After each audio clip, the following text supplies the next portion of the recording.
তো হে এভরিওয়ান, আসসালামু আলাইকুম। আজকে আমরা চলে এসেছি ধানমন্ডিতে। তো ধানমন্ডিতে যখন চলে এসেছি, কাচ্চি খাবো না এটা কি কোনো কথা? তাই আমরা চলে আসলাম কাচ্চি ভাবিতে। তো আমাদের সবার কাচ্চি অনেক ফেভারিট। তো আমার পাপা এখন ওয়েটারের সাথে কথা বলে কাচ্চি অর্ডার দিচ্ছে।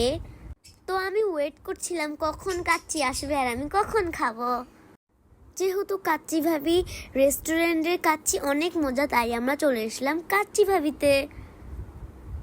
তো কাচ্চির জন্য সেরা রেস্টুরেন্ট হচ্ছে সুলতান ডাইন আর কাচ্চি ভাবি। তো এখন আমাদের খাবার চলে এসেছে। আমার বাবা বোরহানি, টিকা, কাচ্চি অনেক কিছু অর্ডার দিয়েছে। তো এখন আমরা খাওয়া স্টার্ট করে দিয়েছি। আমাদের আগে আমার পাপাই খাওয়া স্টার্ট করে দিয়েছিল।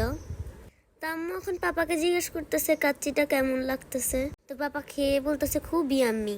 তো আজকের মতন এতটুকু, টাটা, বাই বাই, আসসালামু আলাইকুম।